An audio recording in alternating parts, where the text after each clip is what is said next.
오늘 우리가 함께 볼 하나님의 말씀은 디모데전서 2장입니다. 디모데전서 2장 8절부터 10절까지 말씀.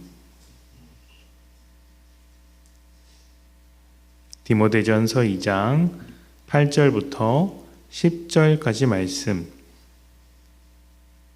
제가 봉독합니다. 8절입니다.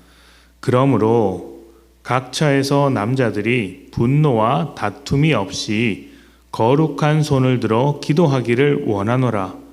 또 이와 같이 여자들도 단정하게 옷을 입으며 소박함과 정절로서 자기를 단장하고 따은 머리와 금이나 진주나 값진 옷으로 하지 말고 오직 선행으로 하기를 원하노라.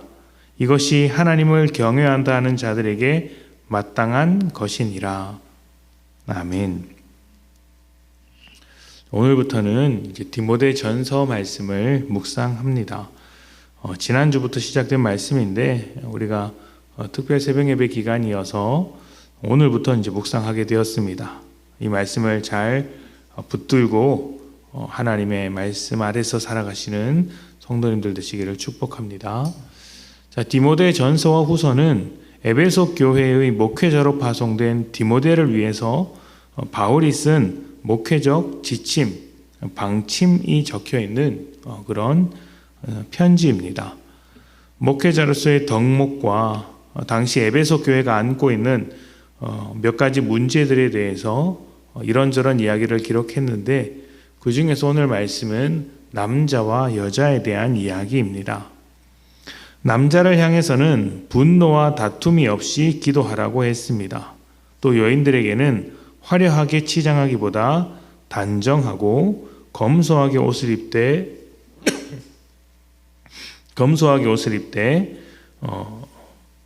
옷이나 액세서리로 자신을 화려하게 꾸미기보다 선행으로 자신을 단장하라, 꾸미라고 이야기를 합니다. 사실 남자든 여자든 우리가 일반적인 상황에서도 겉을 꾸미는 사람보다 행동이 바른 사람을 훨씬 더 멋있게 바라봅니다. 그런데 남자와 여자에 대한 이 말씀은 각각 따로 분리되어서 남자는 이렇고 여자는 이렇다라는 말씀이라기보다는 둘이 공유하고 있는 문제가 하나 있습니다. 남자도 이런 문제 때문에 지금 다툼을 벌이는 것이고 여자도 이런 문제 때문에 자기를 이제 겉모습으로만 드러내려고 하는 것이죠. 에베소 교회에는 다른 교훈, 복음과 다른 왜곡된 교훈이 들어와서 굉장히 혼란스럽게 만들었는데 그 중에 남자들 몇몇이 그런 교훈에 빠져서 누가 옳은지 분쟁과 다툼을 벌이게 되었습니다. 그래서 디모데전서 1장에 보면 너희가 헛된 교훈 따라가지 마라, 다른 교훈 따라가지 마라, 이런 이야기가 있습니다. 바울이 이런 이야기를 하면서 다투지 말고 기도하라. 너희는 그런 복음, 그런 헛된 복음을 가지고 다투지 마라 하고 있는 것이죠. 만약 그들이 주장하는 교훈이 정말 그들이 주장하는 복음이 옳은 것이라면 다툼과 분쟁을 만들어내는 것이 아니라 겸손과 섬김과 사랑으로 하나가 되어야 할 텐데, 그렇게 해야 예수님의 십자가의 복음일 텐데 그들의 모습 속에서 그렇지 못하고 있는 것입니다. 다툼과 분쟁을 내고 있었던 것이죠. 그러니 그들이 말하고 있는 것은 진리가 아니고 복음이 아니다, 이런 입장에서 가르치고 있는 것입니다. 자, 그렇다면 남자들은 왜 다툰 것일까요? 진리를 드러내기보다는 자신을 드러내고자 했기 때문입니다.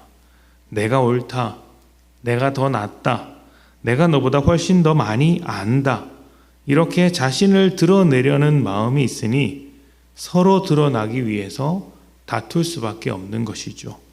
겸손하게 자신을 낮추거나 감추는 사람이 없었던 것입니다. 여자들도 같은 맥락입니다. 화려한 옷이나 장신구로 자신을 꾸미는 이유가 무엇일까요? 돋보이고 싶은 것이죠. 남들보다 더 인정받고 더 나은 존재로 확인받고 싶은 그 마음이 지나친 화장으로, 지나친 옷으로, 지나친 액세서리로 드러나는 것입니다. 지금 이 말이 무슨 자신을 겉모습을 꾸며서는 안 된다거나 진리에 대해서 토론하지 말자 이런 것이 아닙니다. 교회는 자기를 드러내기 위해서 모인 곳이 아니라는 이야기를 하고 싶은 것이죠.